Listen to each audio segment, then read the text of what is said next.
Marcos 4, versículos 35 al 41. Gracias, José.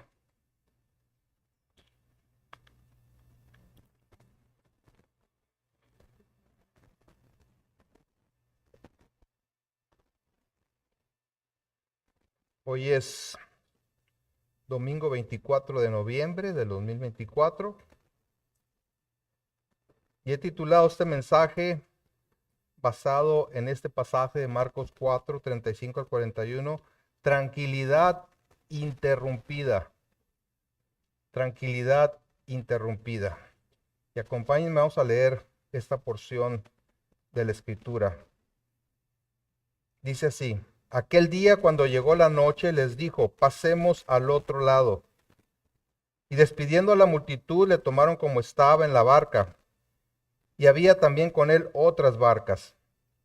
Pero se levantó una gran tempestad de viento y echaba las olas en la barca de tal manera que ya se anegaba. Y él estaba en la popa durmiendo sobre un cabezal. Y le despertaron y le dijeron, Maestro, ¿no tienes cuidado que perecemos?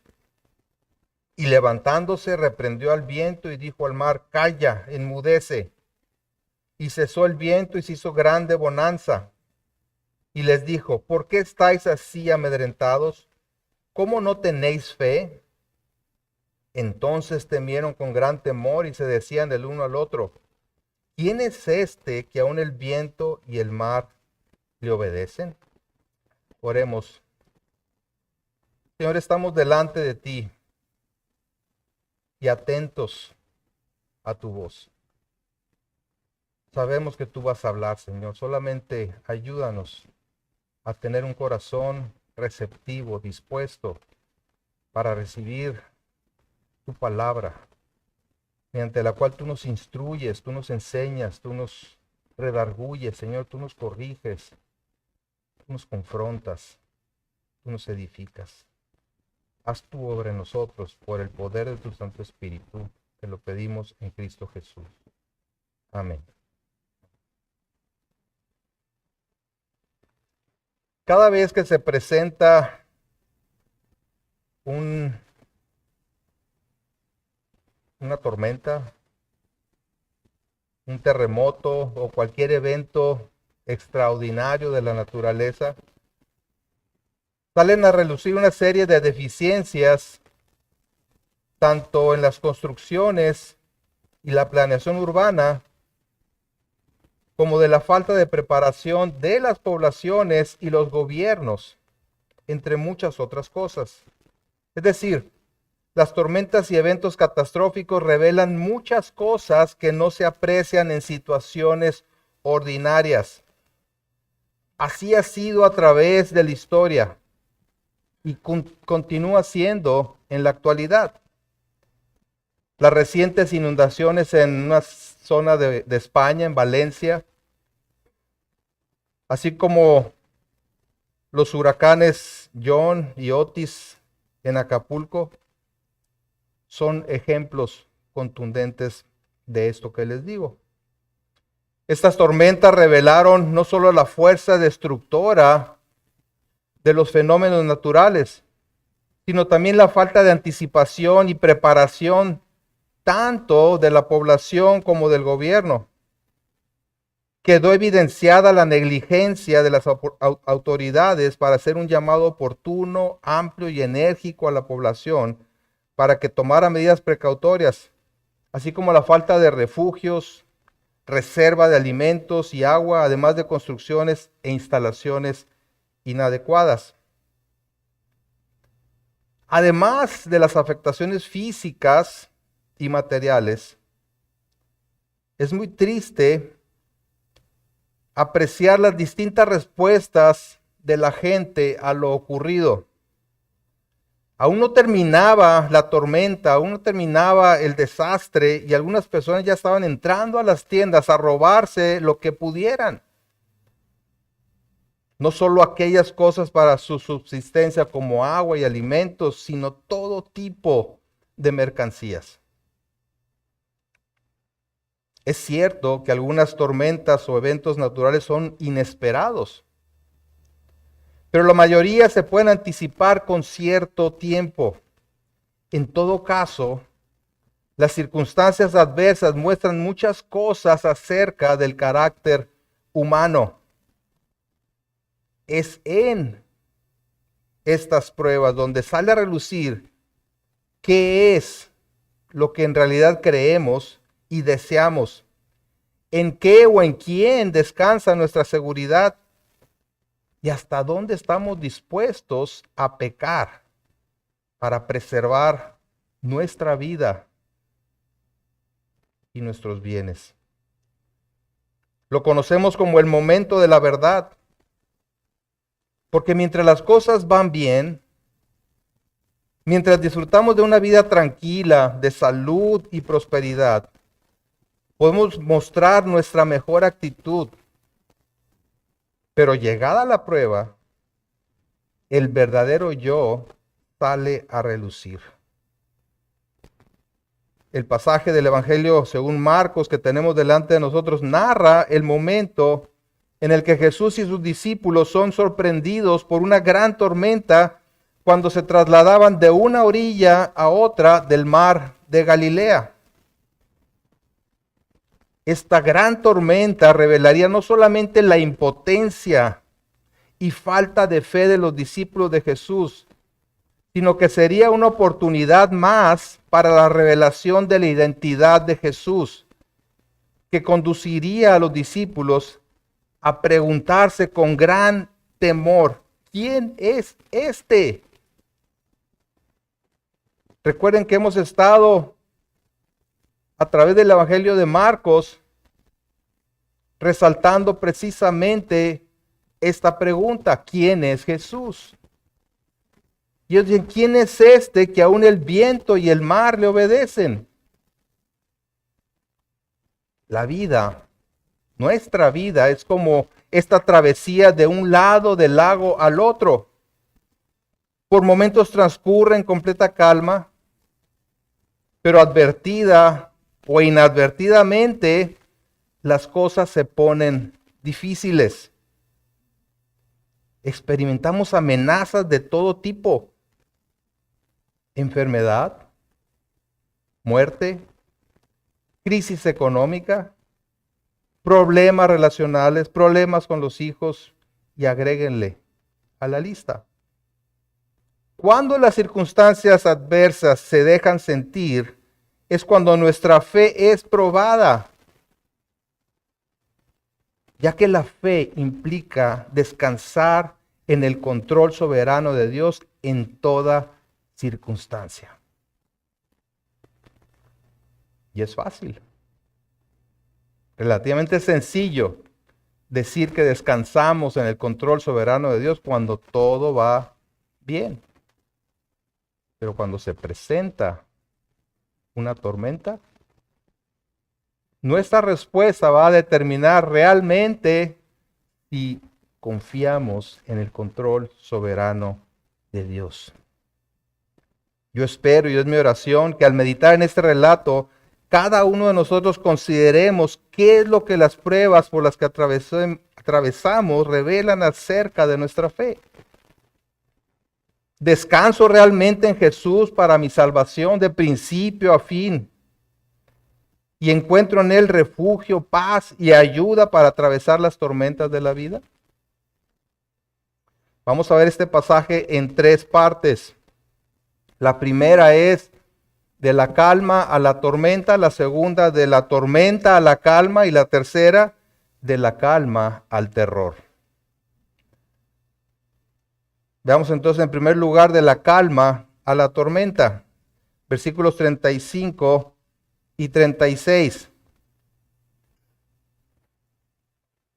Aquel día cuando llegó la noche les dijo, pasemos al otro lado. Y despidiendo a la multitud le tomaron como estaba en la barca y había también con él otras barcas. Jesús, como sabemos, ha estado llamando a sus seguidores a escuchar su mensaje y ver sus milagros como prueba de que el reino de Dios se ha acercado por medio de él. Veíamos en la sección anterior que se trata de oír y ver para creer. el reino de Dios está entre ustedes. Y verán que yo soy el Hijo de Dios. Pero ¿lo van a creer? ¿Lo van a creer? Ahora, es muy fácil afirmar que creen en Él, asombrados por sus milagros y la autoridad con la que enseña. Así es que ahora el Señor prepara el escenario para darle una lección privada y práctica, ya no a la multitud, sino a sus discípulos más cercanos, a los de dentro, a los que llama Marcos, los de dentro. De manera que les ordena pasar al otro lado del mar de Galilea, posiblemente buscando un lugar más tranquilo donde poder descansar. El relato no menciona qué fue de las otras barcas que le seguían. Para Marcos, o para el Espíritu Santo que ha inspirado este evangelio, esto no era relevante en la historia que estamos considerando. En realidad, no había razón para pensar en alguna dificultad para llevar a cabo la travesía, que según se estima era como de unos 12 kilómetros. El agua estaba tranquila, por lo general, así era. Y además, varios de los que estaban ahí en la barca eran pescadores experimentados.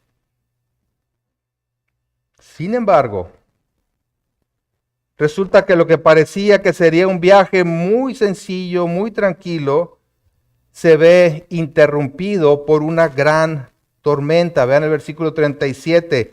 Pero se levantó una gran tempestad de viento y echaba las olas en la barca de tal manera que ya se anegaba.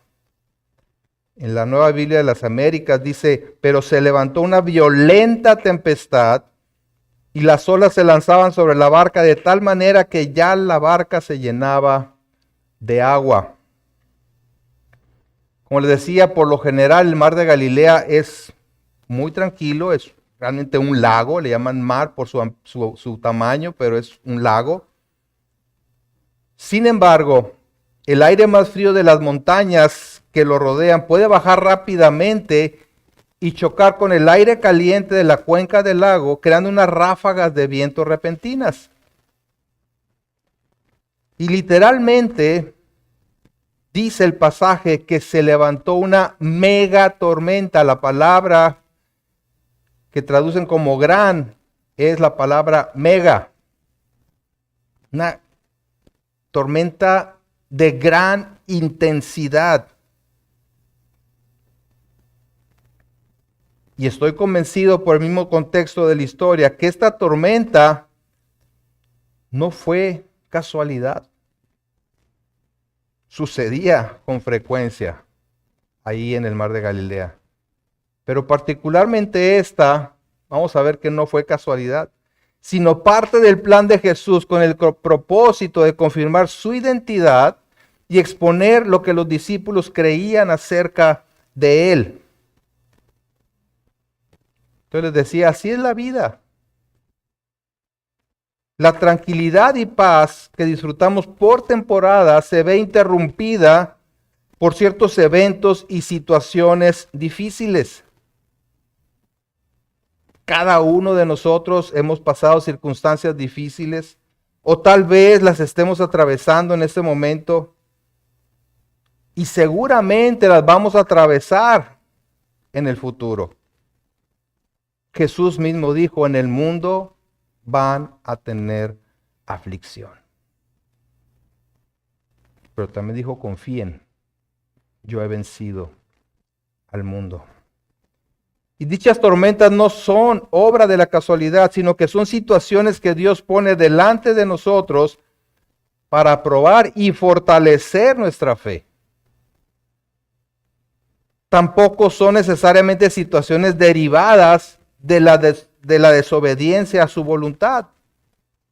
Porque como podemos ver en este pasaje, fue como resultado de su obediencia a Jesús que los discípulos enfrentaron la tormenta. Jesús les dijo, crucemos el lago, crucemos a la otra orilla. Más bien fue un evento que resaltaría la impotencia de los discípulos y la soberanía de Cristo sobre todo. De la misma manera, las cosas pueden cambiar de repente y no necesariamente por algo malo que hagamos.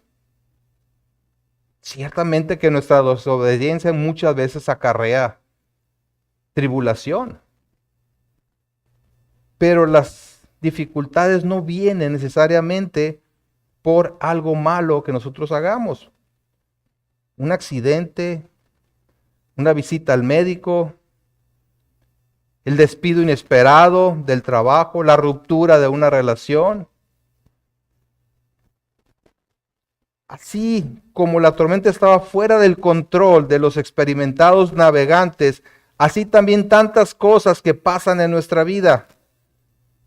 Eso permite darnos cuenta que qué tan vulnerables y necesitados somos. Y es normal sentir temor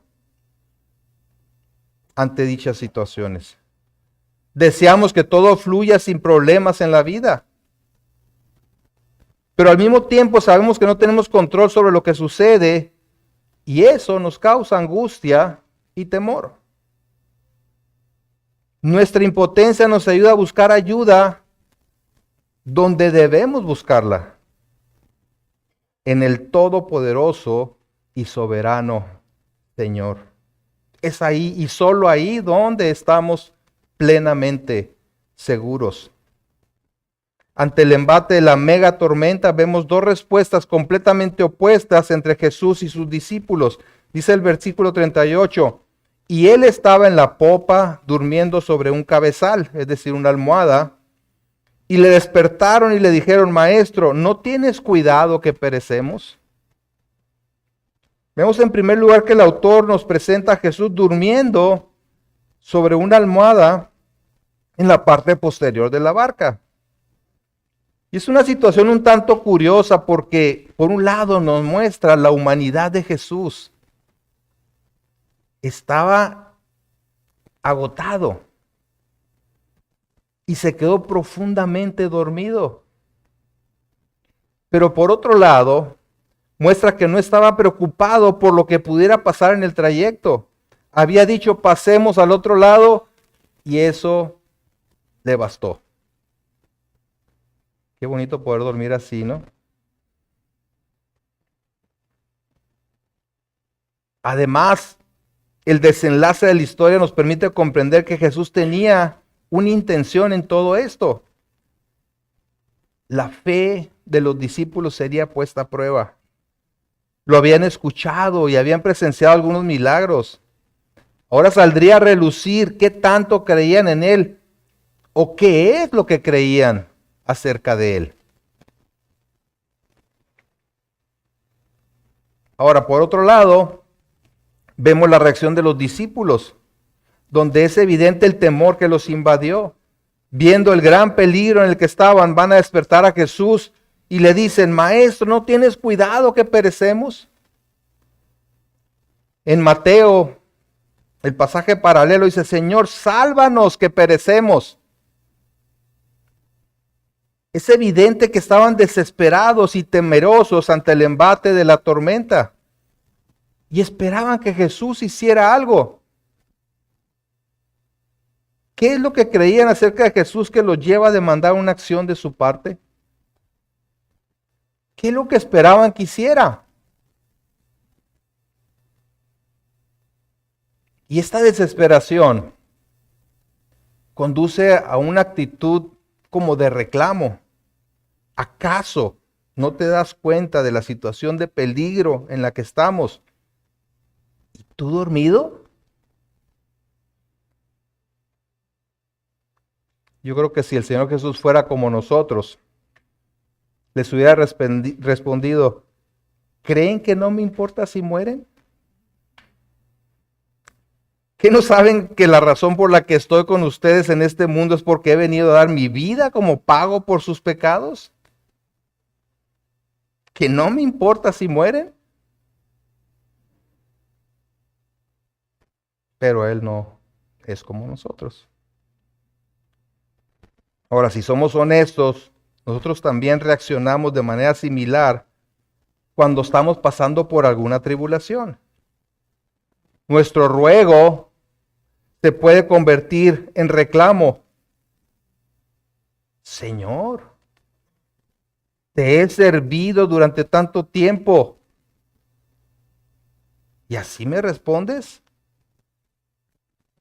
¿Me permites pasar por esto? ¿Que no te das cuenta que estoy sufriendo? Cuando los problemas nos abruman, llegamos a pensar que el Señor no está al tanto de lo que sucede y que no tiene control sobre la situación. Que no le interesa realmente que nos vaya mal, que estemos sufriendo. Llegamos a pensar que Dios está ausente de nuestra vida, que nos ha dejado a la deriva para ver cómo resolvemos las cosas. Ahí te ves.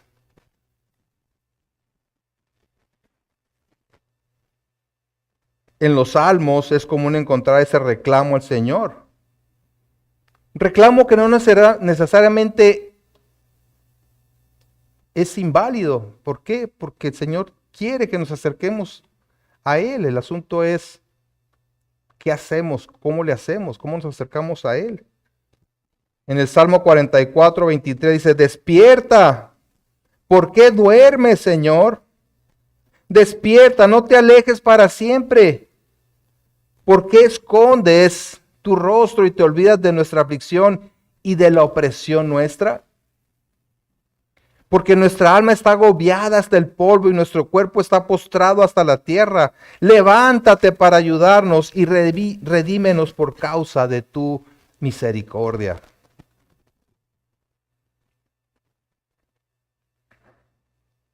Pero en lugar de clamar por su misericordia, de repente estamos exigiéndole una respuesta tal como pensamos que le corresponde.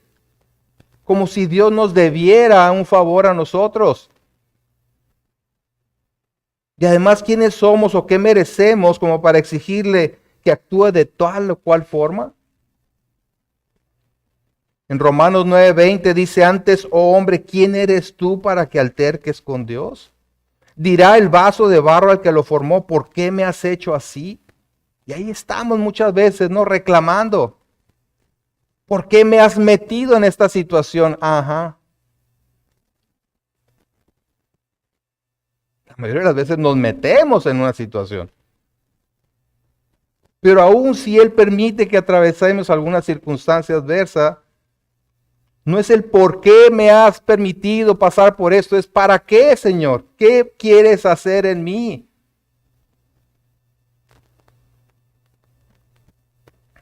Si lo que Jesús pretendía era demostrar que no estaban poniendo su confianza en Él, debido a que no entendían su verdadera identidad, entonces ya lo había logrado. Así es que toma autoridad sobre la situación y con el poder de su palabra, calma la tormenta. Entonces, en segundo lugar, vemos de la tormenta pasa a la calma.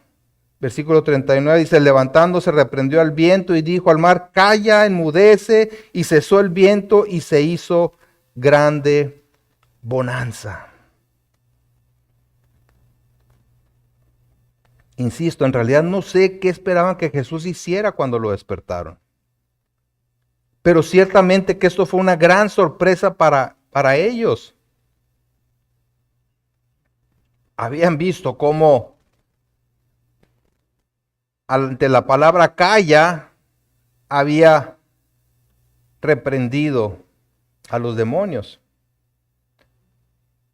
Pero detener la tempestad, que la naturaleza le obedeciera a él, ciertamente que debió haber sido una gran sorpresa. El viento se detuvo y de inmediato, el mar regresó a una gran calma. Otra vez la palabra gran, mega, a una total y completa calma de manera instantánea. No fue un proceso como decir, ya está disminuyendo, ya está pasando el huracán. ¿Sí?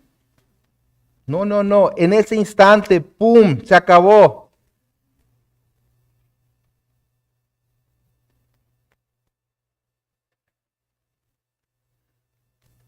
Y esto era algo que solamente podía producirse mediante un milagro y que demostraba que no fue circunstancial que se aquietara la tormenta.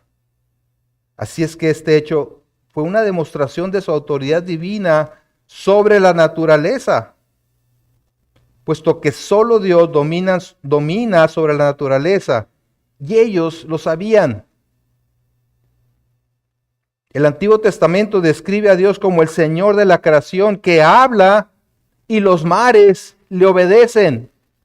En el Salmo 89:9 dice, tú tienes dominio sobre la braveza del mar. Cuando se levantan sus olas, tú las sosiegas. Vayan al Salmo 107, por favor, versículo 23.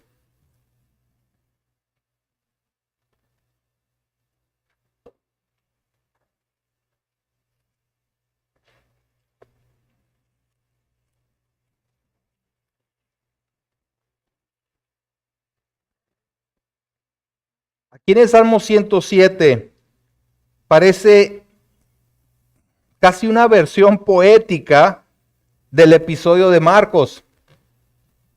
Dice el versículo 23 ahí en el Salmo 107.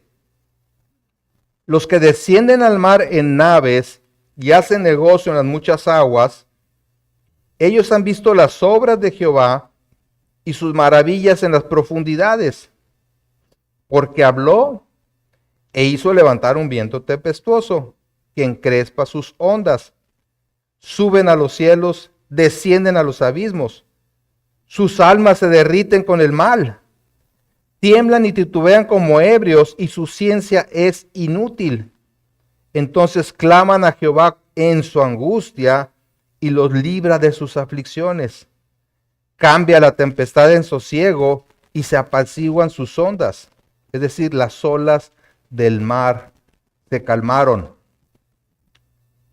Observen cómo dice en el 27, toda su ciencia es inútil. Me gusta cómo lo parafrasea la Nueva Versión Internacional. Como ebrios tropezaban, se tambaleaban, de nada les valía toda su pericia. ¿Quiénes iban en la barca con Jesús? Algunos pescadores experimentados. ¿De qué les valió lo que sabían de la navegación? Lo que conocían del mar de Galilea. En ese momento absolutamente de nadie. Así nos pasa a nosotros, ¿no? Creemos que tenemos control sobre las cosas y ante una situación inesperada nos vemos completamente vulnerables, incapaces de hacer cualquier cosa.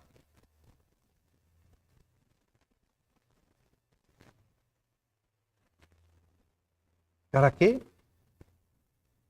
Para que volteemos al Señor. Para que pongamos nuestra confianza donde realmente debe estar puesta. Vean cómo Jesús confronta a sus discípulos con su temor y falta de fe en el versículo 40. Y les dijo, ¿por qué estáis así amedrentados? ¿Cómo no tenéis fe? En el Evangelio de Lucas dice, ¿dónde está vuestra fe? Y en Mateo, ¿por qué teméis, hombres de poca fe? Es interesante que relaciona el temor de sus discípulos con la falta de fe. Y esta es una gran pregunta, pero es una pregunta retórica que no espera respuesta. Están atemorizados porque no tienen fe. Están muertos de miedo porque no tienen fe. Y en este caso el temor y la falta de fe van de la mano. Pero ¿acaso no es normal tener temor en una situación como esta? Sí. Sí, pero la reprensión es por no confiar en Él. ¿Con quién creen que están? ¿Qué no se han dado cuenta?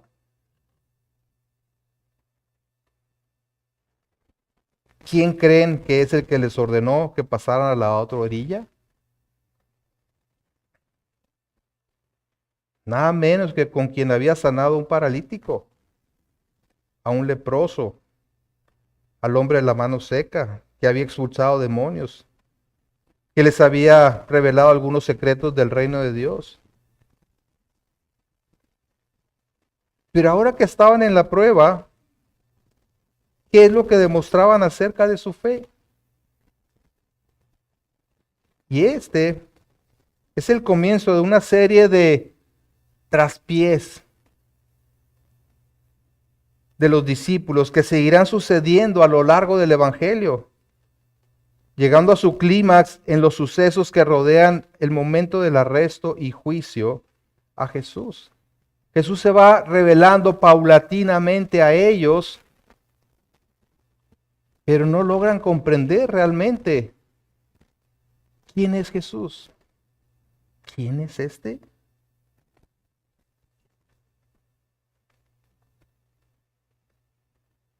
A la hora de la verdad, las circunstancias sacan a relucir qué habían creído y a qué grado lo habían hecho. Se trata de la identidad de Jesús, de quién es Él en realidad. Pregunta que se hacen ante la demostración del poder y la autoridad de Jesús sobre la naturaleza. Y eso nos lleva al versículo 41. Entonces temieron con gran temor y se decían el uno al otro, ¿quién es este que aún el viento y el mar le obedecen? Entonces pasan de una gran calma, de una mega calma, a una mega tormenta, a otra calma y ahora a un mega temor.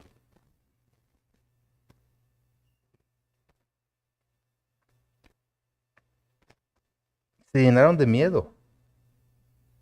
Y es curioso que en lugar de retomar la paz y tranquilidad, se espantaron, literalmente se espantaron. Jesús calmó la tormenta natural en el lago y causó una tormenta espiritual en los corazones y las mentes de los discípulos. Ahora estaban espantados por la acción de Jesús, al grado que se preguntan, ¿quién es este? ¿Quién es este que aún el viento y el mar le obedecen? Pues ¿quién va a ser? Pero se resistían a reconocer quién era. Y ahí es a donde Jesús los quería llevar. Insisto, la tormenta no fue circunstancial, sino provocada para probar la fe de los discípulos y darles una visión de su majestad, de quién es Él en realidad. Si solo Dios tiene poder y dominio sobre la naturaleza, ¿quiere decir que estaban ante Él? ¿Y qué implicaba que estaban ante Dios? En otra ocasión, cuando Jesús ayudó a los discípulos a obtener una gran pesca, ¿recuerdan lo que hizo Pedro? Dice que cayó de rodillas ante Jesús diciendo, apártate de mí, Señor, porque soy hombre pecador. Su primera respuesta al reconocer, al ver que estaba delante del Señor, fue caer de rodillas y sentirse completamente indigno de estar delante de su presencia. Cuando el profeta Isaías tuvo la visión de la majestad de Dios, dijo, ¡ay de mí, que soy muerto! Porque siendo hombre inmundo de labios y habitando en medio de pueblo que tiene labios inmundos, han visto mis ojos al Rey Jehová de los ejércitos. Él sabía las implicaciones de estar delante del Dios Santo. Y que nada inmundo, nada ni tantito pecaminoso puede estar delante de su presencia. Y eso es lo que pasa cuando comprendemos la perfecta santidad de Dios. Nos damos cuenta de nuestra verdadera pecaminosidad, del grado de nuestra pecaminosidad. Y si no sucede eso, entonces no hemos comprendido quién es Dios. Simplemente no podemos estar delante de Él y no vernos completamente sucios, vulnerables, incapaces para acercarnos a Él, y a veces lo hacemos con tanta ligereza.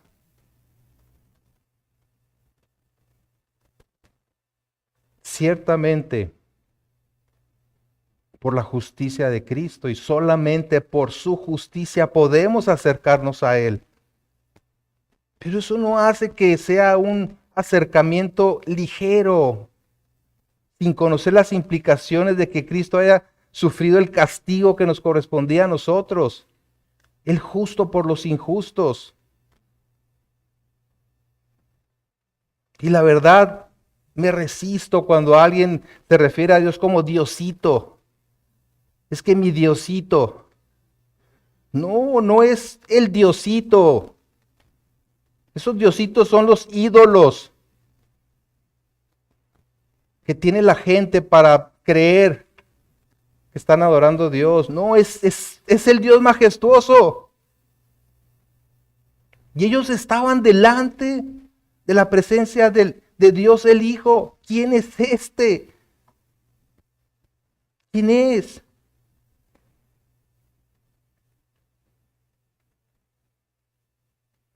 La prueba se había presentado, la tormenta y su desenlace sacó a relucir qué es lo que habían creído acerca de Jesús y de su presencia entre ellos. ¿Era nada más un maestro? ¿Un hombre ungido para sanar y reprender a la naturaleza? La pregunta está en el aire. ¿Quién es Jesús? ¿Quién es este? Y Él les demostraría en breve que no solo es soberano sobre la naturaleza, sino también sobre los demonios, la enfermedad y la muerte. Y la respuesta a la pregunta, ¿quién es este?, se irá desvelando gradualmente a lo largo del Evangelio. Entonces, ¿es así o no es así nuestra vida? Como una travesía por el mar de Galilea. Por momentos transcurre en completa calma, pero advertida o inadvertidamente las cosas se ponen difíciles. Experimentamos amenazas de todo tipo.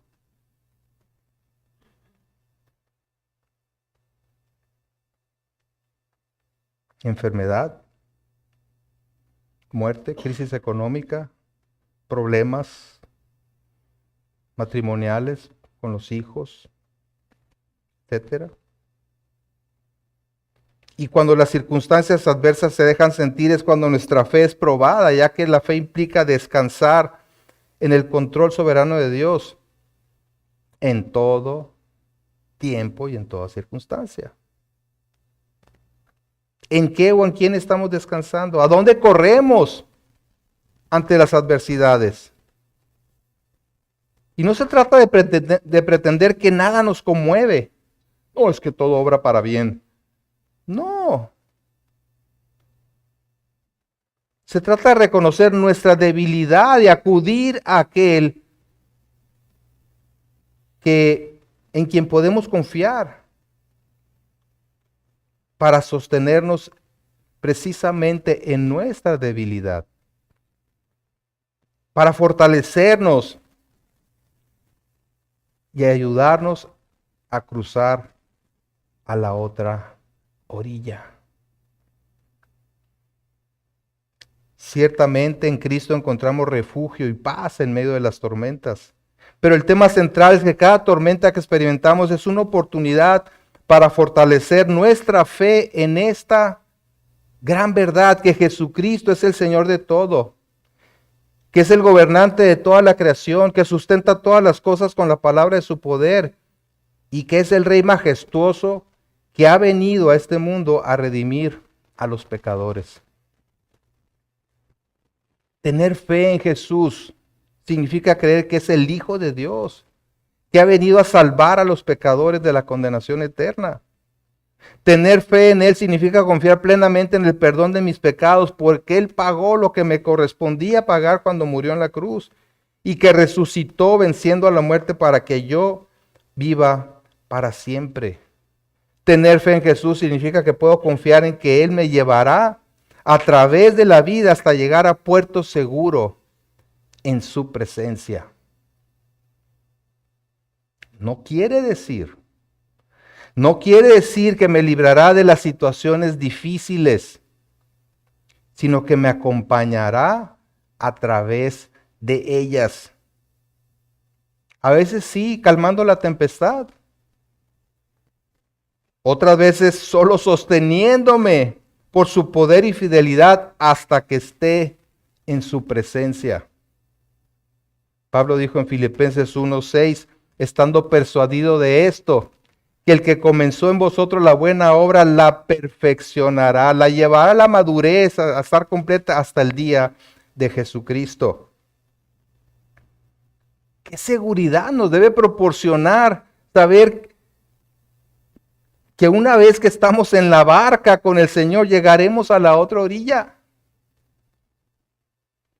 Tormentas pueden venir cuantas sean necesarias, pero estando en Él, nos llevará a puerto seguro.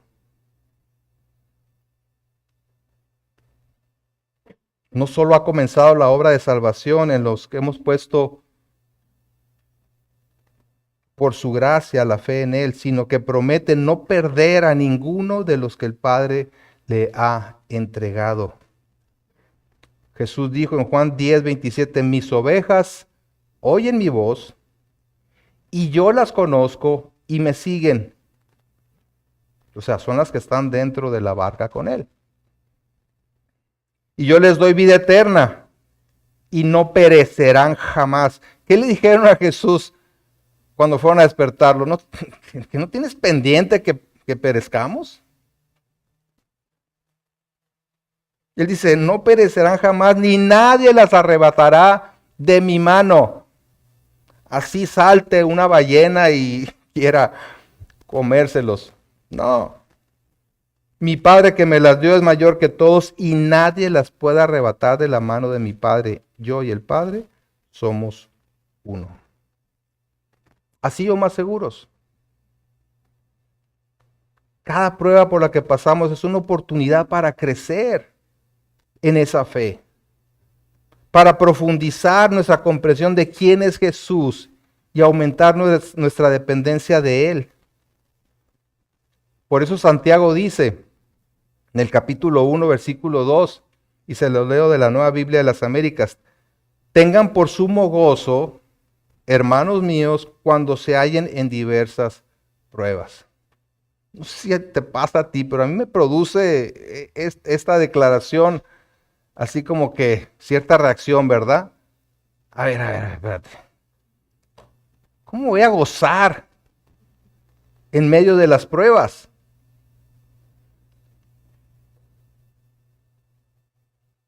No se trata de fingir alegría, ¿verdad? Decir, ay, Dios es grande, mira qué bonito nos está permitiendo pasar por esta gran tormenta, ¿sí? Vean las olas tan gigantes, qué hermosas. No se trata de eso, sino de gozarnos del resultado de la prueba, dice el versículo 3, sabiendo que la prueba de su fe produce paciencia o perseverancia, ¿verdad? Y que la paciencia tenga su perfecto resultado para que sean perfectos y completos sin que nada les falte.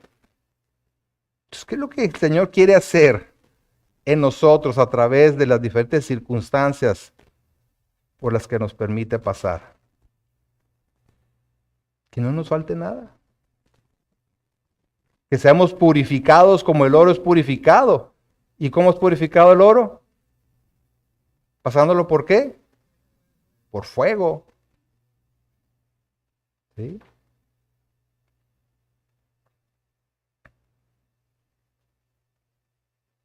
Hoy podemos tener paz en medio de las tormentas porque Cristo nos brinda esa seguridad. Pero ¿saben qué? Es solo un anticipo de la paz, de la total y completa paz de la que disfrutaremos en el estado eterno, cuando ya no habrá más muerte, ni llanto, ni dolor, como dice en Apocalipsis 21:1.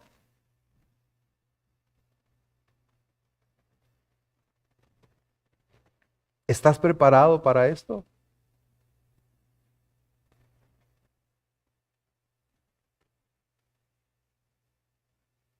Para estar con el Señor por toda la eternidad, en completa paz y armonía.